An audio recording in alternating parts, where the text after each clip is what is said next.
Hi everyone, welcome back to my channel. Today's video is going to be slightly different because we're going to have some sort of career talk or sharing. This is focused on SAP consultants or SAP freshers. So for those of you who are getting into the job for the first few months, then I will share some tips to you guys. If you guys are interested in this kind of video, you can let me know in the comment section down below. I'll try my best to create more content. I'm actually doing this after work. And yeah, I will be using my blog as the main visual. So I hope you guys don't mind. I will link the blog post down below so you can read up on it. I do have a couple of career related posts or articles. You can find them in the career and life in IT section in the website. I also have it over here on the right hand side on the categories. So let me just zoom you in. 10 big tips for SAP FICO consultants or the career journey first few months. I will be sharing my experience and the things that I've learned, and this is mostly geared towards SAP finance related consultants. So this can be simple finance or anything finance related. Okay, so I briefly explained that it's only natural to feel nervous being into the new role. When I started my career, I was really confused. I didn't know what to expect. I did have an interview and I was basically asked what kind of technologies I was interested in or what sort of subject or scope, and I did mention I was interested in technology and finance. So lo and behold, when I arrived at day one, they informed me that I was to be under the SAP FICO module. Now, I had no idea what SAP FICO was or what SAP is, so I had a hard time adjusting to this one. I really wanted to understand more, so I had to Google on my mobile phone and search what SAP is, what do SAP consultants do, so on and so forth. And I guess my main point here is even if I did the search, even with all of those resources, I couldn't help but feel still worry, fear, doubts, all of which associated to me being not knowledgeable in SAP. I wanted to hear from other people. I wanted to hear their experiences. But unfortunately, I did not know anyone who worked as a functional consultant except for the newly hired ones. So it was a pretty difficult moment for me because I really wanted to hear another person's perspective as a consultant. I could, of course, Google it, like what I said, but to me, that wasn't enough. So I hope you guys are able to learn from this video or from this blog post. If you have some tips, or if you'd like to share some more experiences, then I welcome you to comment down below or send me an email. Who knows? It's really good to share tips and insights, experiences. So as long as, we're trying to help the community or other people around the world. So number one, the customer is right. Let me just highlight that. This is usually associated with the statement the customer is always right. And I made sure that I removed the word always from this statement because, well, honestly, the customer isn't always right. Okay, before you get negative and everything, let me explain that there will be times when you're forced to do something impossible because the customer demands it. I'm not saying that it's a norm, but it happens. It can happen. And they can also insist that they are right. It's also possible that the customer has a really great idea and they really want to push for it. Let's say it's an innovation of some sort. Yeah, that's not a bad thing to me. What I'm trying to point out here is that the customer can say something that is impossible to do. Let's stick with the innovation part. Let's say that they want or they request for something that is unrealistic. Unrealistic meaning, okay, at this current point in time, the system cannot handle it, or there are other factors that can't be meet the request of the customer. For example, the budget, the resources, so on and so forth. At this point, you need to remain professional and agree with them. Somehow, not completely, but I'm saying you maintain that level of professionalism and then agree on the points that they are actually right on. So, not everything. In the industry, I did set it out here that it's easy to say yes, it's possible, okay, we can do it, but it's really hard to say no or it cannot be done. So, at this certain point in time where you need to say no or it cannot be done, we're going to try and steer the statement around and make it a little bit more positive. I get that it shows promise. If you say yes, yes, yes, it's possible, even if it's not. And the customer can agree with you and be so happy and say, wow, that's great. I'm so excited. One thing you need to understand is that you need to deliver whatever you say is possible. It's quite difficult, or it's going to be difficult for you in the end if the customer expects this grand thing and towards the end it's not up to par with their expectations. I understand that it's a negative notion to tell the customer no. I agree with that completely. This is where the challenge kicks in. We're going to make it a little bit more positive the way you say no or it can't be done. I'm going to zoom you in on the statement. So this is it. That is a great idea, but it is not possible given the current factors.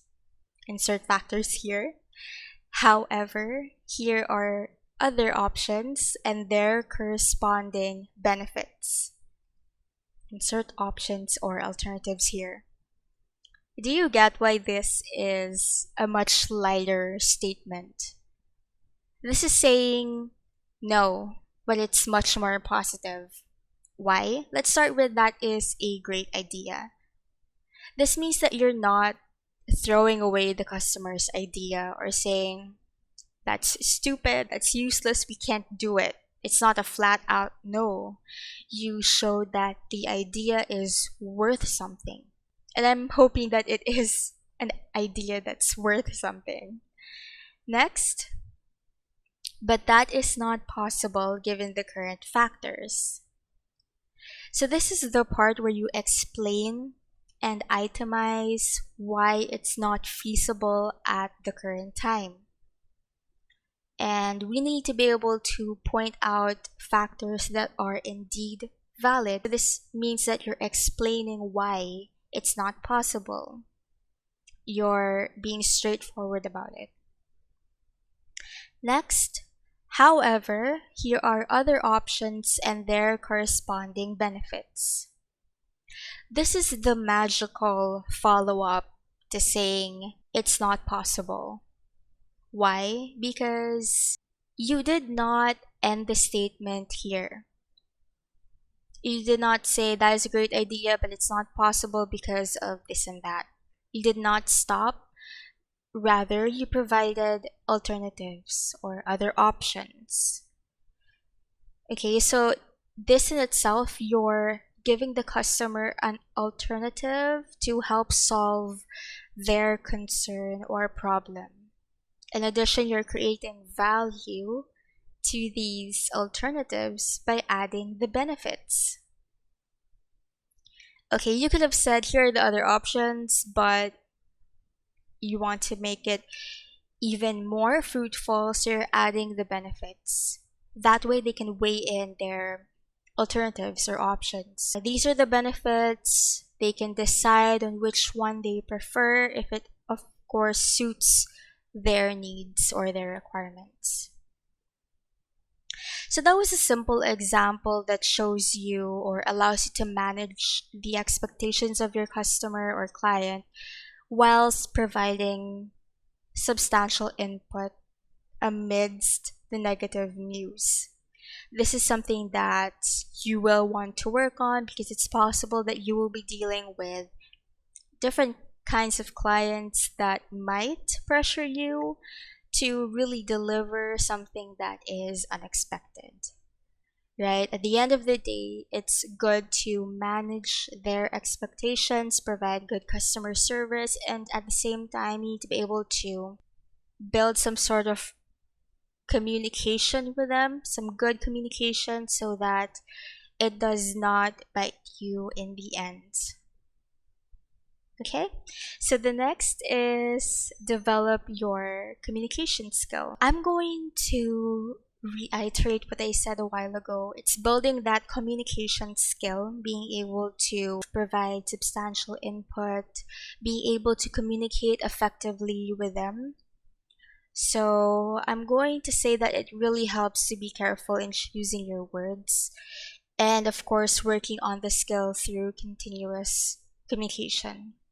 Because the last thing you want is people using your words against you, or the last thing you want is the client using your words against you. So a while ago, I could have said, it's possible, we can do this, that's a great idea, we're gonna go for it, yes, yes, yes. But if in the end it's not going to work out, it's going to create some sort of tension because it's like a broken promise, if that makes any sense. So that's going to bite you in the end, and that's where people can, or the clients can, use your words against you. They can say that, hey, you promised this, you promised that, you said that it was possible. So it really helps to be careful in choosing your words. Next is learn basic accounting. Now, this is the part where I say you're in a finance related module and it deals with accounting. So it's really, really beneficial for you if you try and take up a basic accounting course, maybe read up on it, watch a YouTube video, or read the most summarized book you know about it, because it really helps understand the process or why certain functions work the way they do. I did share here that I wasn't the best student at math classes, even accounting classes, so I focused more on computer science, so that was more programming, less counting. But I remember that I did make it a point to take up an online class in basic accounting, and I am telling you that it just made me realize or connect the dots when it comes to the accounting process and the SAP side of things. So I did say that personally there's a limit to knowing the technical side of things. To be a well-rounded consultant, learning the basics, even the process, gives you an edge. Why is that? It's because it is through that you will understand your clients, your scope, and the impact that SAP gives.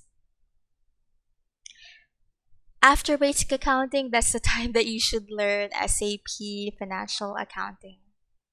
So I did mention a while ago that I was able to link the basic accounting concepts and processes to the actual SAP functionalities. So to me, it can be confusing to just dive into SAP financial accounting. It's possible, but to me, it was way more easier to understand basic accounting first and then financial accounting. SAP FI is different from CO. FI focuses on financial accounting and CO focuses on management accounting. To me, the curriculum, if I were to choose for myself, would be basic accounting, SAP FI, and then SAP CO. Some of you might say that okay, there's SAP S4 HANA, there's Simple Finance, there's Central Finance, so on and so forth. It's going to be found in the Universal Journal, but for me, I started learning SAP FICO. That's the time that it wasn't focused on S4 yet. So this is my personal curriculum or take. Next is to take notes. One way to cope with everything from deadlines to learning new things to everything to people's names even or emails, it really helps to take notes. You can decide on a repository, maybe even a document where you can keep track of these commitments and learnings. I do have my own personal documentation. Sometimes it can be hard to recall certain T codes, especially if you haven't used them for years. It really depends, but what I'm saying is it helps to have your own personal cheat sheet so you can refer back to them in case needed. Next, there is no shame in being curious and asking questions. So I'm going to tell you one of the biggest things that I've learned throughout my career, and that is that I was able to learn much more by being curious. So I did state here that curiosity was one of the big factors that aided in skill improvement. I don't know, there's a difference between naturally curious about something and you want to know the answer, understand why it works, something like that. It just helps retain the information much better. And you shouldn't be ashamed of that because it's going to help you learn and increase your exposure, give you an in-depth learning on what SAP is. So don't be afraid to be curious and ask questions or even do research online, Googling, so on and so forth. Next, do the configurations and testing.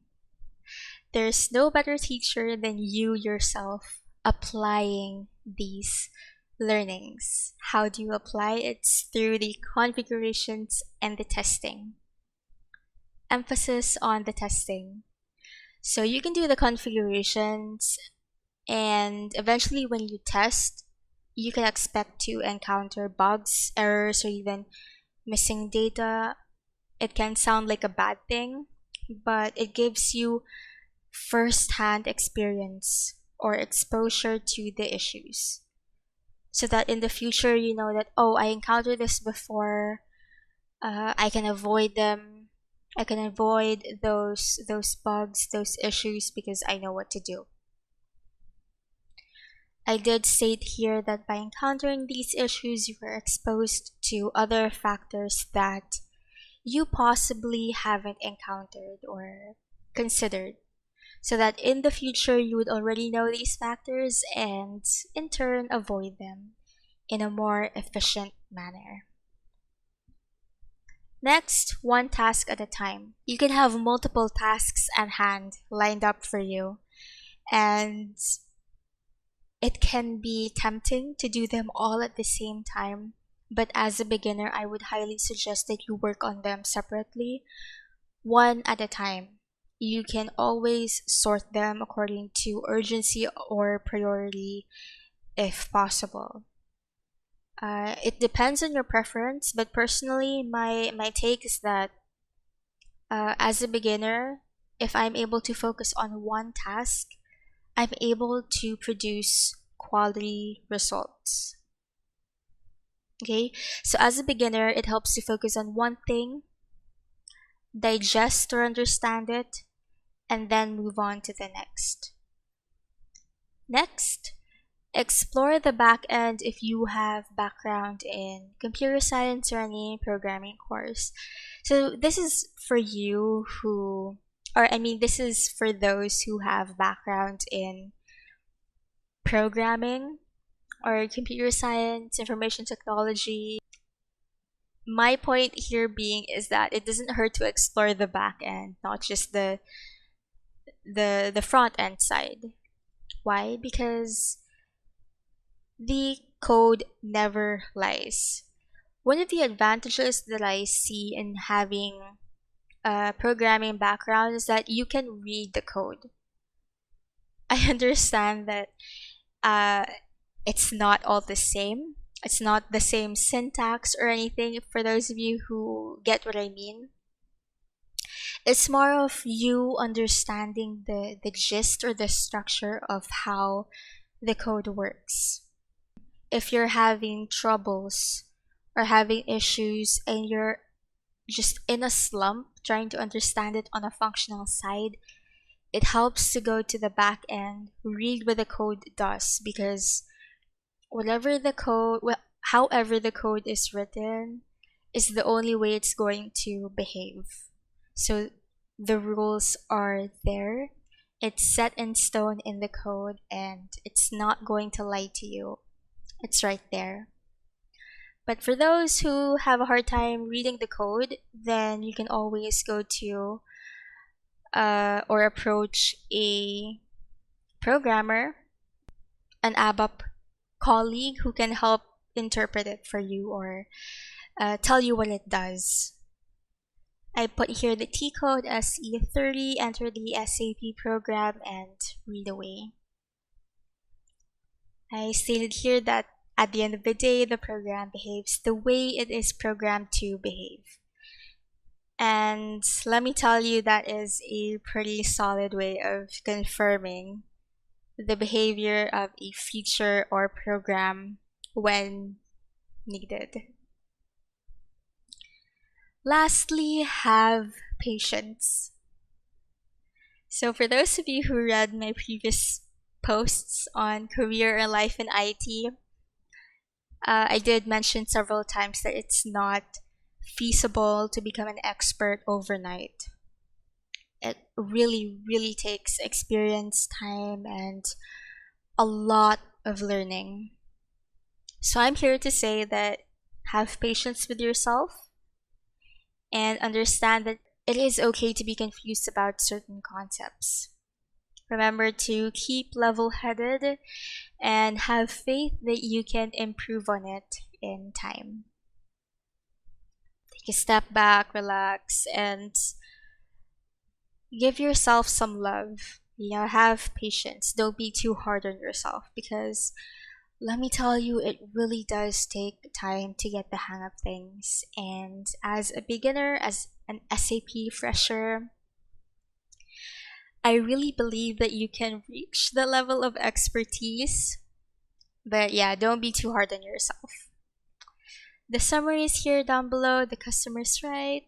Develop your communication skill. Learn basic accounting. Learn SAP financial accounting. Take notes. There is no shame in being curious and asking questions. Do the configurations and testing one task at a time. Explore the back end and have patience. I hope this helped you guys, and I'm wishing you the best of luck in your career journey.